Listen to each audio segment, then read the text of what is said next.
Olá pessoal, tudo bem com vocês? Que bom estarmos juntos novamente, né? É um prazer rever vocês.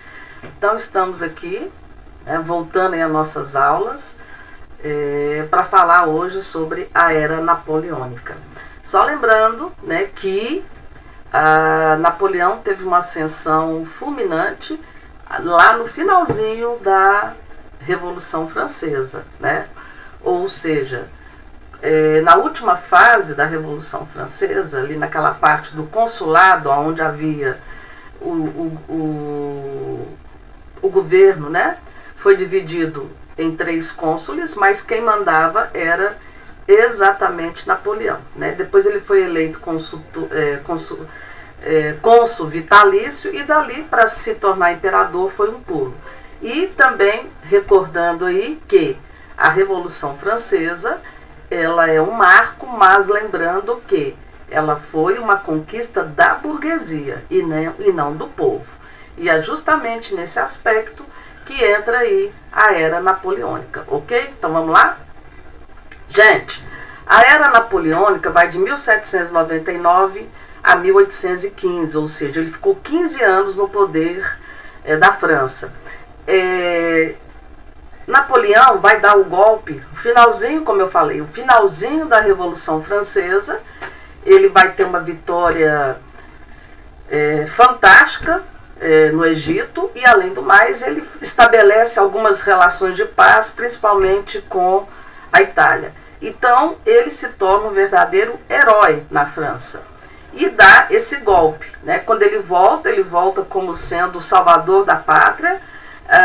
Já havia uma outra, né, na verdade, depois que o Luís XVI foi decapitado, nós tivemos a fase ali dos jacobinos, e depois, com essa fantástica trajetória de Napoleão nas batalhas que a França se envolveu, ele é aclamado como herói, e ele aproveita isso, né, e dá o golpe de 18 de Brumaire no calendário da Revolução, né, no calendário da Revolução Francesa. Na verdade foi em novembro.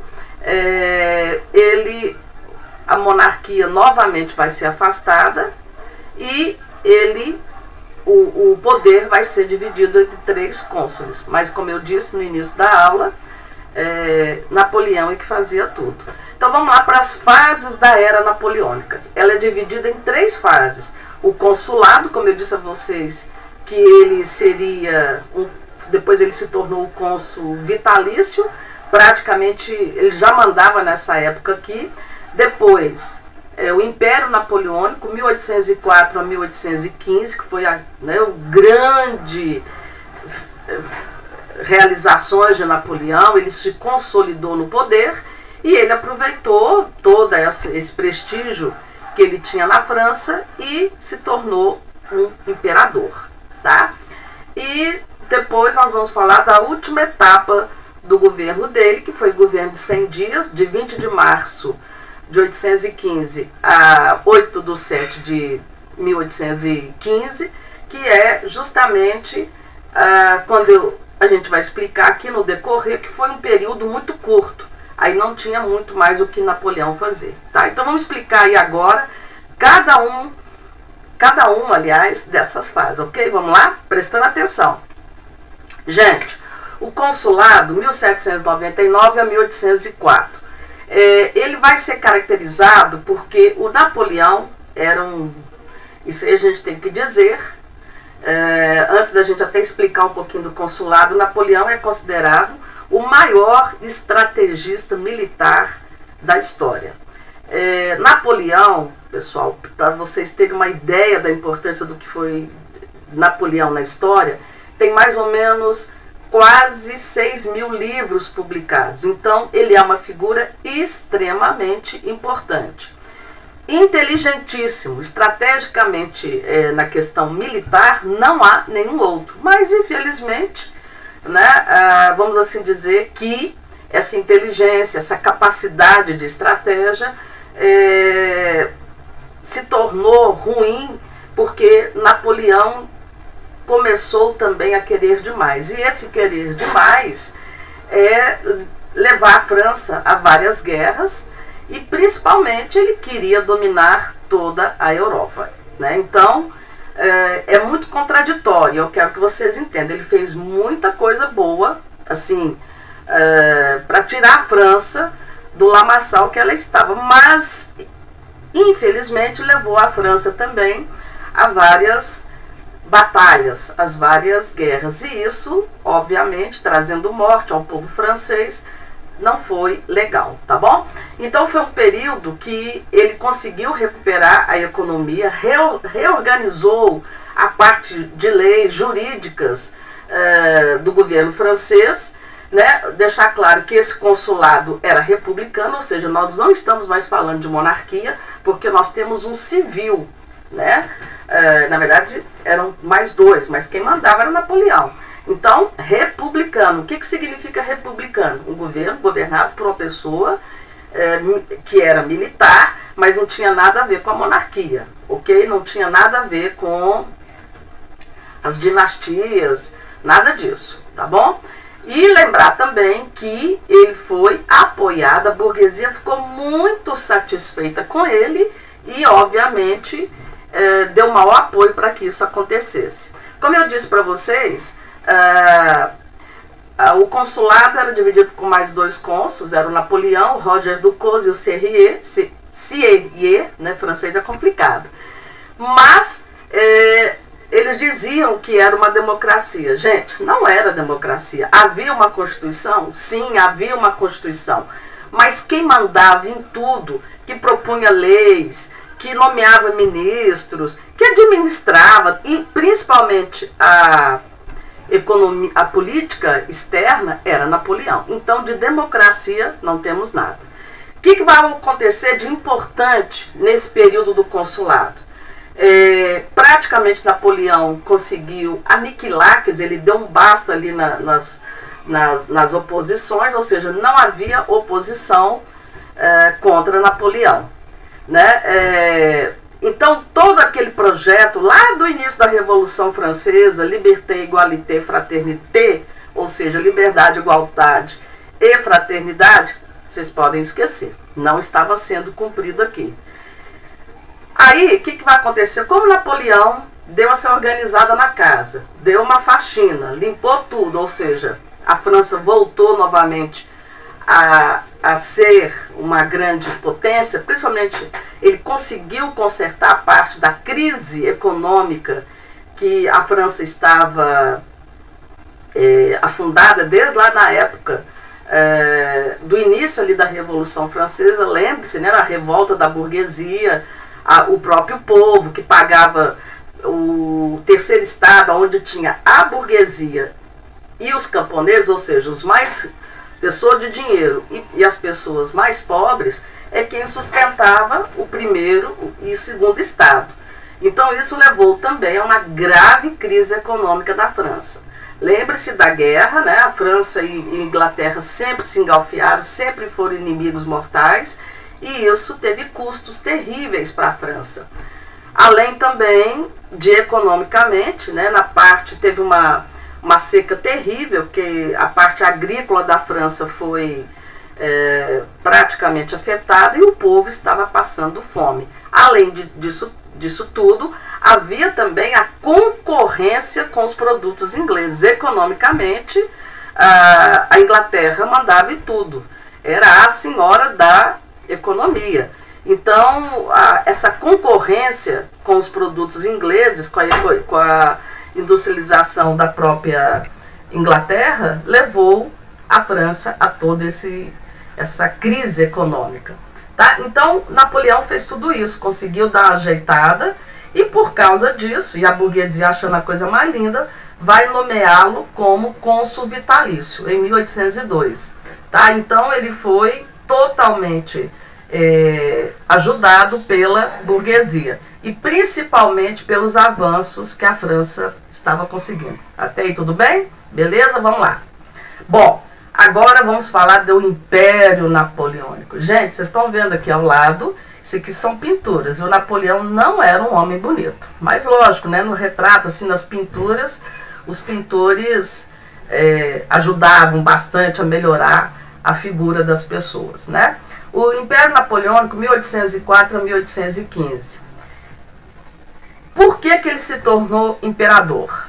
Então, pera lá, ele já estava de olho, tipo assim, não quero saber de cônsul, eu quero dominar sozinho. Então, em 1804, foi feito um plebiscito. O que que é plebiscito? É quando você consulta a população, através de voto, né? Uma questão importante. Então, foi feito esse plebiscito, perguntando para a população francesa,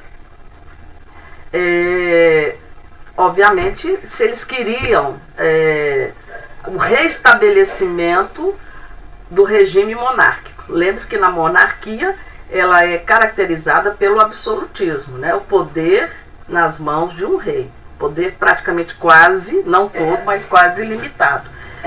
E aí, nessa questão, a população francesa, né, encantada com Napoleão, deu o aval, né, deu o aval para que Napoleão fosse colocado como o imperador da França. Então, a população, todo mundo feliz com Napoleão, Napoleão demais. Então, em 2 de dezembro de 1804, houve uma cerimônia belíssima em Paris. Até interessante porque as coroações não aconteciam na Catedral de Notre-Dame.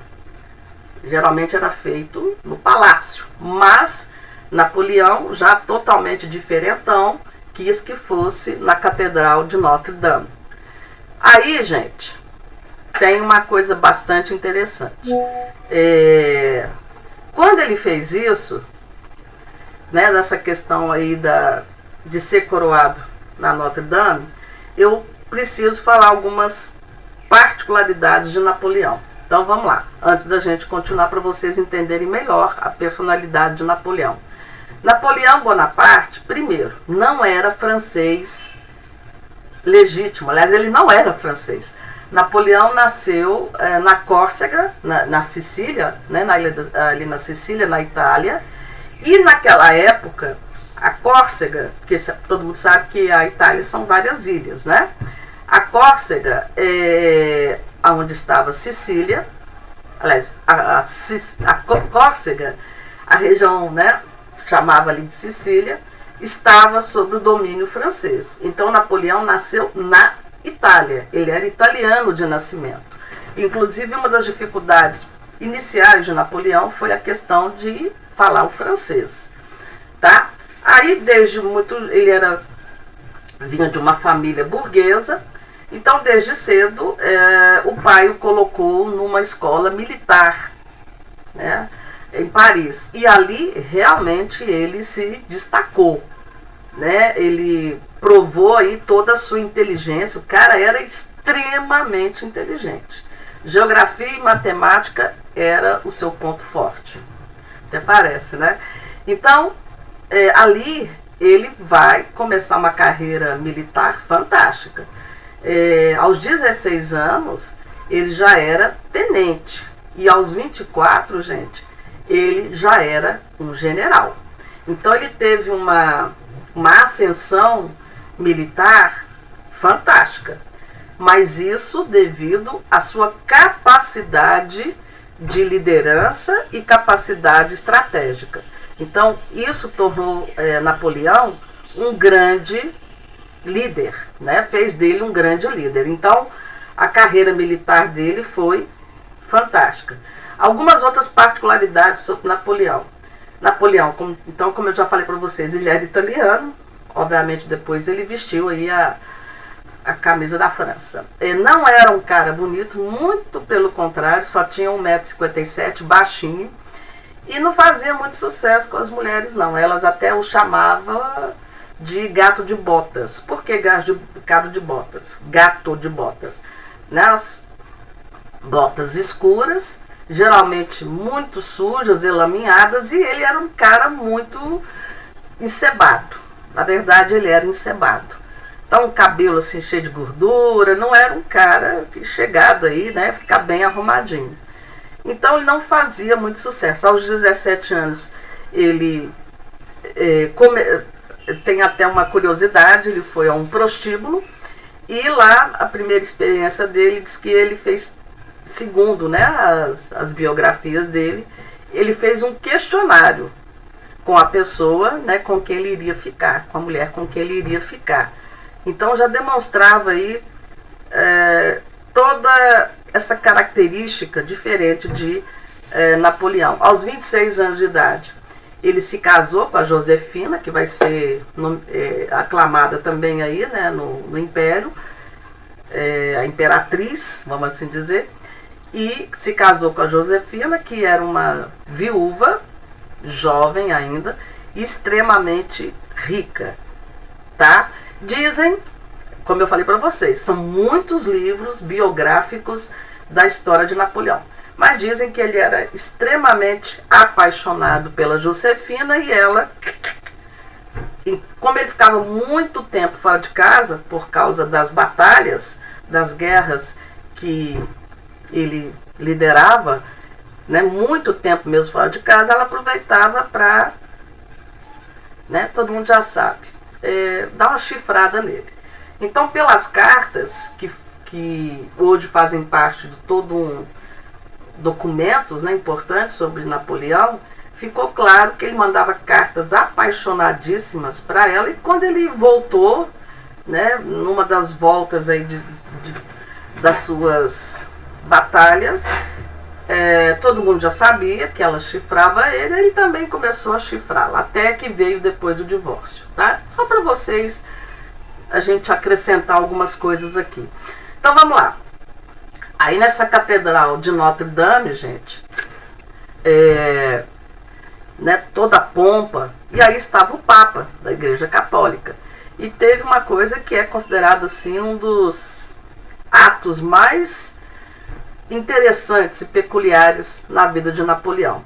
Então, no momento que o Papa o abençoou, que o Papa fez toda aquela que fazia parte ali, né, da cerimônia, o Napoleão tirou a coroa da mão do Papa e ele mesmo se coroou. Quer dizer, o Papa ia colocar a coroa na cabeça dele, ele tirou, dá licença, e ele mesmo colocou. Então, o que significa isso? Ele deixou claro ali com esse gesto que ele já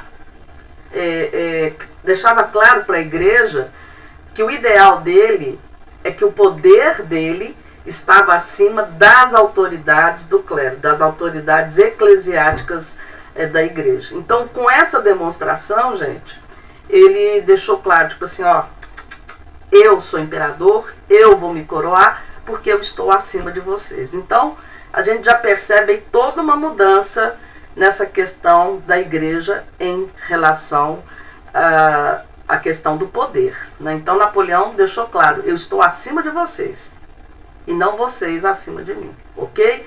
Então, esse gesto dele foi para demonstrar que o ideal dele, ele fez isso, né, é que o poder dele como imperador estava acima da igreja. Beleza? Até agora tá tranquilo? Então vamos lá. Bom, ainda dentro dessa parte, né, do Império, Napoleão teve realizações militares fantásticas. Então ele começou as guerras de expansão. Por que ele começou as guerras de expansão? Porque aí, gente, vem o principal objetivo de Napoleão, conquistar toda a Europa. E ele quase conseguiu. Então, ele conquistou os territórios da Bélgica, que é do lado ali da França. Ele criou o reino da Itália. Lembre-se que ele nasceu em Córcega, na Itália. Ele criou também um outro reino, que seria na cidade de Varsóvia, né, que é na Polônia. E também o reino de Westfália. O que é Westfália? Ele pegou vários estados alemães e anexou também a França. Então, o reino de Westfália. Bom, gente, desde a época da Revolução Francesa, nós já sabemos que a Inglaterra fazia coligações com os maiores inimigos da França e tentou por 2 vezes conquistar a França. Então, mesmo Napoleão estando no poder, isso não mudou. Então, a Inglaterra era a maior inimiga da França e vice-versa. Já há bastante tempo, é só a gente lembrar aí da Guerra dos 7 Anos, depois nós tivemos a Guerra dos 100 Anos, que na verdade não durou 100 anos, viu, gente? É porque parava, 30 anos depois voltava para lá. Então, assim, sempre as duas ali se engalfiando. Seria quase que uma rivalidade no futebol. Eu falei rivalidade e não brutalidade, né? Então, por que a Inglaterra incomodava tanto a França? Porque a Inglaterra, gente, já havia passado a Revolução Industrial, né? A Inglaterra começou, é a pioneira na Revolução Industrial, então a industrialização da Inglaterra era muito forte.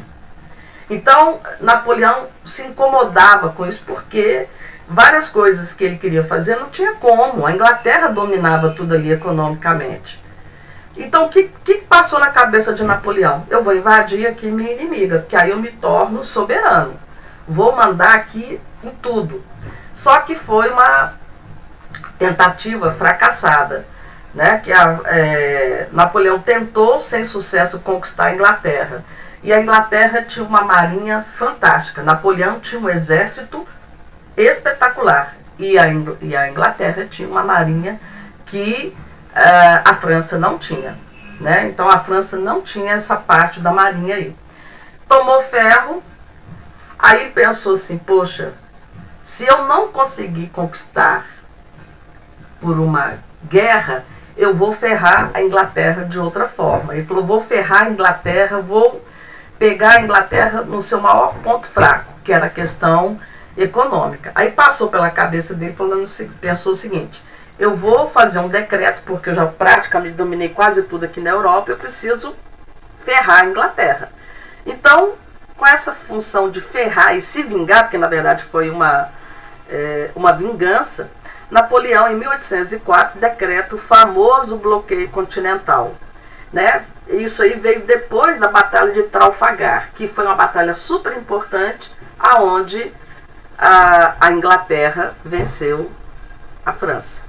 Então ele falou, eu vou atingir a Inglaterra economicamente. Aí veio, 1804 foi a batalha, 1806, bloqueio continental.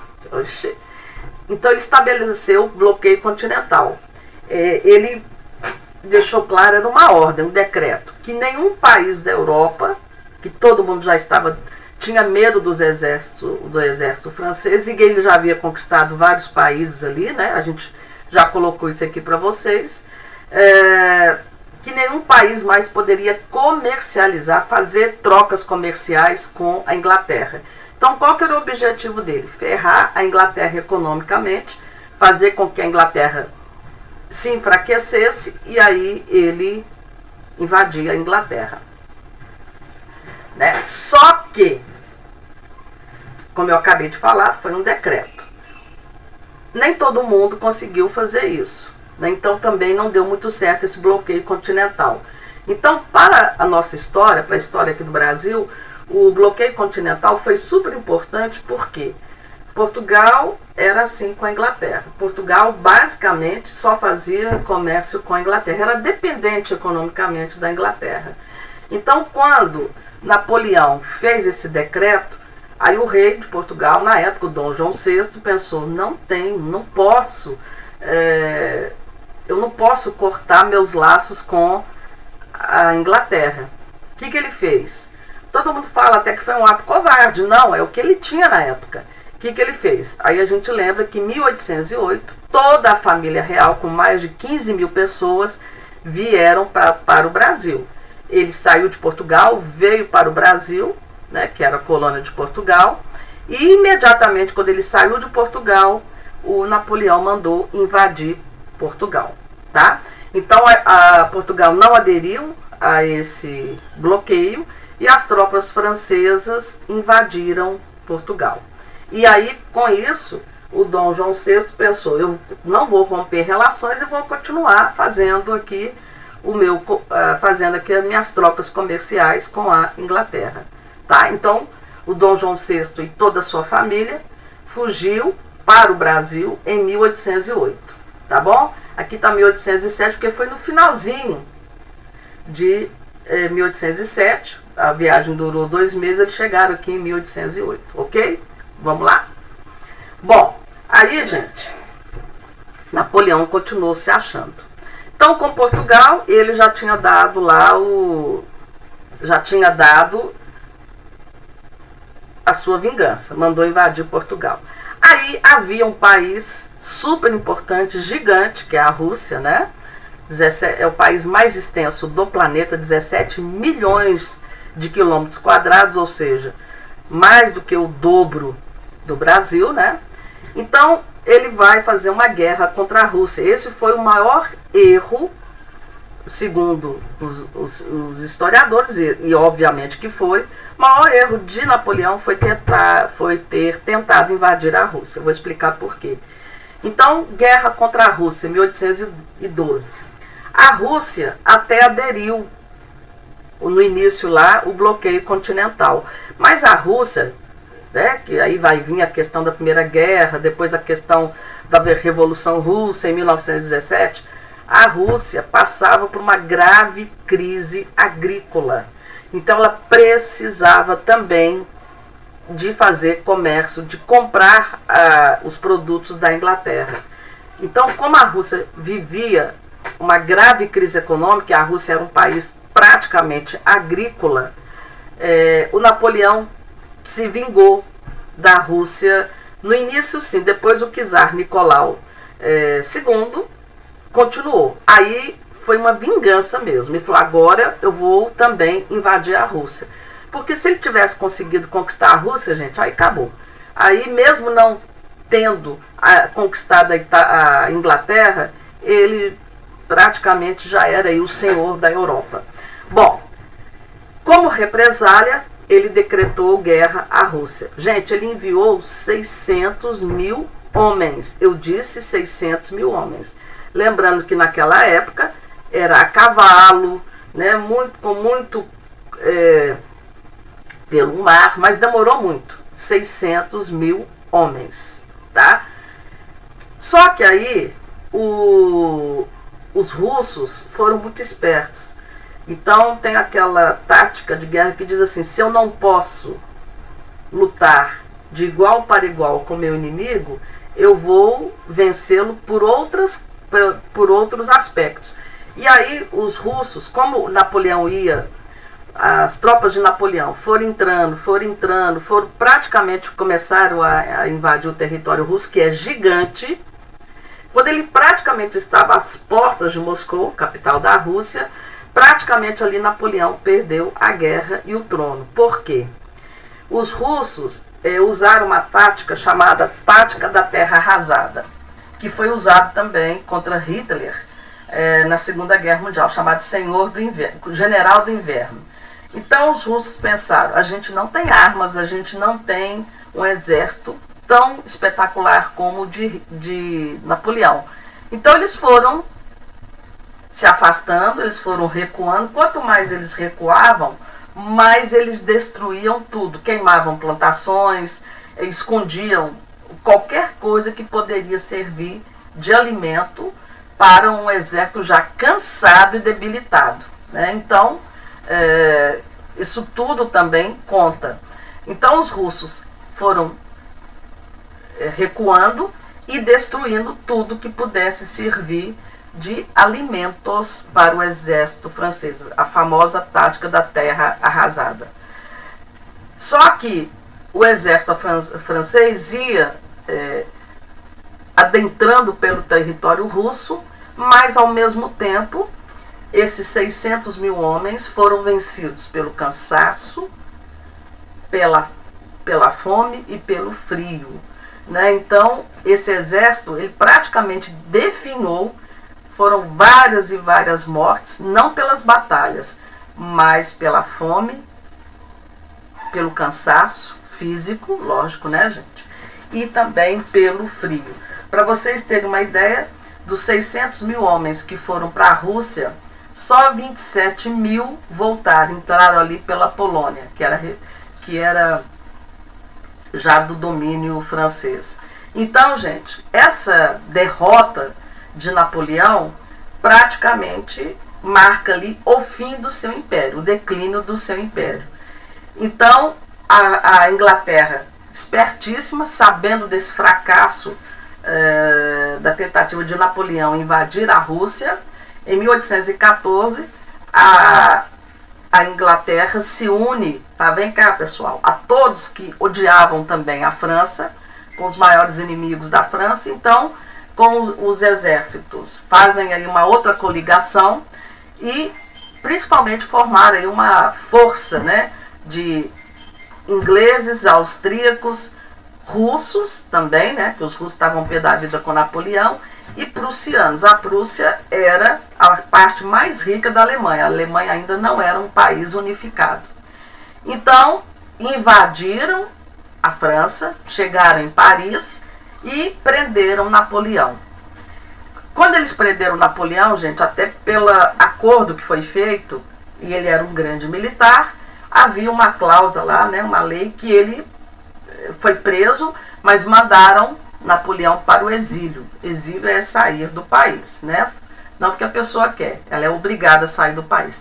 Mas aí eles foram muito bobinhos, porque mandaram Napoleão para a Ilha de Elba. A Ilha de Elba ficava ali, ficava na Itália, mas muito próximo da França, né? Então ele foi para lá. E olha a confusão. Ele foi afastado, aí volta a monarquia com o rei Luís XVII. Né? O 16 foi decapitado na Revolução Francesa, agora vem o rei Luís XVI. Vamos ver o que vai acontecer. Aí, gente, vem a esperteza, a inteligência, a capacidade de Napoleão na questão da estratégia. Ele foge da ilha de Elba. Os ingleses foram muito bobinhos, né? Mais de 1000 soldados foram lá e resgataram Napoleão. Aí nós vamos dar início ao governo de 100 dias, que ele, 20 de março a 8 de julho de 1815. Então Napoleão fugiu da ilha de Elba, voltou de uma forma triunfal novamente para a França, né? Ele foi recebido em Paris como nosso herói, viva, não vou falar aquela palavra, mas ele era considerado aí um herói. E se instalou no poder. Aí, quando ele chegou, praticamente ele expulsa a família de Luís XVII da França. Quer dizer, praticamente eles fugiram. Mas, dessa vez, o poder dele vai durar muito pouco. Mais uma vez, a Inglaterra liderou outra coligação, Inglaterra, Prússia, Áustria, e Napoleão foi derrotado finalmente numa das batalhas mais importantes da história, a famosa Batalha de Waterloo, que fica na Bélgica, né? Ficava ali na região da Bélgica. Aí ele perdeu. Na verdade, gente, já não tinha mais essa força toda. Então ele estava nessa batalha, ele foi derrotado, e aí sim, capturado. Os ingleses novamente falaram, não, agora a gente não vai mandar ele aqui para um lugar tão perto. Aí mandaram ele para Ilha de Santa Helena, que era um lugar assim, no meio do nada, na costa africana, bem longe, no meio do nada mesmo, né? E ele ficou lá.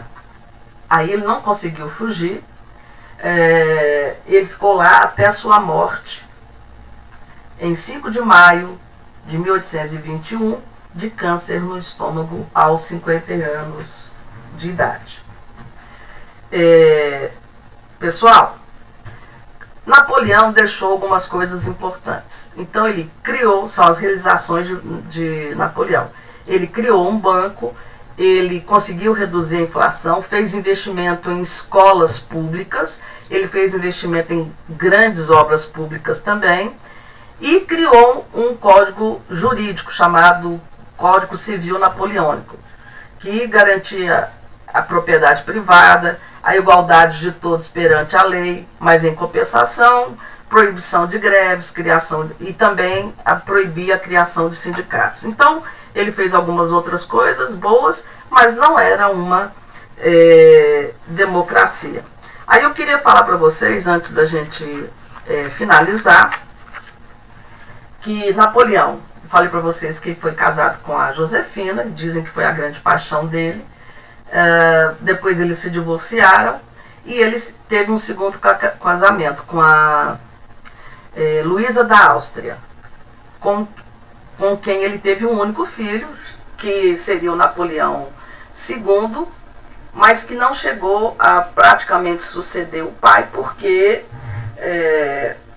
ele morreu muito cedo, aos 21 anos de, se não me engano, tuberculose. Então, oficialmente, dizem que Napoleão teve um único filho, mas extraoficialmente, ou seja, naquela época chamava de bastardo, filhos fora do casamento e também filhos não reconhecidos por Napoleão. Dizem que mais uns 5 ou 6 filhos, mas nenhum deles é reconhecido por Napoleão. Na verdade, são 2 filhos reconhecidos e o restante anexo, né? Ele não reconheceu. Outra curiosidade também importante, para a gente finalizar. Quando eu falei da questão das obras públicas, o Napoleão teve essa empáfia e mandou construir o Arco do Triunfo, que é um lugar lindo, maravilhoso em Paris. É um monumento fantástico, né, em Paris, que seria um monumento de homenagem a todas as batalhas vencidas por Napoleão. O interessante, gente, é que o Arco do Triunfo começou a ser construído durante ainda o governo de Napoleão Bonaparte, mas ele não chegou a vê-lo pronto, porque demorou 15 anos e quando terminou, Napoleão já estava morto. Então, para a gente finalizar também, há uma teoria, tem um filme muito bacana, que fala também que Napoleão não morreu em Santa Helena. Então existe uma teoria da conspiração, tem várias obras que falam sobre isso, inclusive de um tenente inglês que acompanhou Napoleão nos seus últimos dias, que dizem que Napoleão conseguiu fugir de lá e foi morar nos Estados Unidos. Gente, aí quando a gente fala de teorias que não são comprovadas, existem controvérsias. Também há uma outra teoria que, inclusive no início desse filme, mostra lá que quando eles exumaram o corpo de Napoleão, não era ele, era o mordomo dele, que era muito parecido com Napoleão. Bom, então nós temos aí as várias teorias da conspiração, né? Muitos falam que ele conseguiu fugir da ilha de Santa Helena e morou nos Estados Unidos. Tá? O corpo de Napoleão voltou muito tempo depois. Na verdade, ele foi enterrado, né, na ilha de Santa Helena e depois voltou com toda a pompa. Que ele está enterrado num lugar muito bonito também lá em Paris. Que eu esqueci, por incrível que pareça, eu esqueci o nome. Então tem essas particularidades. E uma outra, só para a gente finalizar aqui, né, é que o órgão genital de Napoleão, quando foi feita a exumação, não estava no corpo dele. E aí várias teorias também conspiratórias surgiram, mas, segundo vários livros, né, de Napoleão, seria sido uma vingança de um médico francês que cuidava de Napoleão na ilha de Santa Helena. Napoleão odiava esse médico, o médico também, porque ele não conseguiu fazer o tratamento de Napoleão. Não se sabia realmente o que ele tinha, né? Tanto é que vocês podem reparar que boa parte das fotos de Napoleão ele está com a mão aqui assim, por causa das dores que ele sentiu. Então tem várias teorias, né? Que ele foi envenenado, porque usava muito remédio, muita coisa para matar rato. Em 2008 foi feito exames, né, de DNA em Napoleão e descobriu que ele não foi envenenado. Realmente foi comprovado que ele morreu de um câncer. né, um câncer no intestino. Então, teve isso. E, só para a gente, né, voltar aí na questão do órgão genital, realmente não encontraram isso no corpo de Napoleão, e depois descobriu que esse médico, a hora que foi fazer a autópsia no corpo de Napoleão, por vingança, cortou. Aí passou um bom tempo procurando onde estava, né, o instrumento de Napoleão. E aí descobriu-se que um milionário conseguiu encontrar essa peça, comprou por um preço absurdo e tá lá com ele. Não me pergunte para quê, né, mas tá lá. Tá bom, gente? Então, é isso. Eu espero que vocês tenham gostado, né? Que a gente... espero que tenha sido bastante esclarecedor aí. Tem muito mais coisa para falar de Napoleão, mas nosso tempo é curto e acredito que com essa explicação fica melhor o entendimento de Napoleão. Mas não se esqueçam, fazendo aqui uma comparação pobre, mas ela é válida, depois de Jesus Cristo, Napoleão é uma das pessoas mais pesquisadas e que também mais se escreveu sobre ela, que foi Napoleão. Por aí vocês pensam a importância de Napoleão, tá bom? Então, um grande beijo a todos vocês, até a próxima, tá? E a gente vai se encontrar aí novamente. Um grande beijo, obrigada aí por assistir a aula. Até a próxima, pessoal. Obrigada.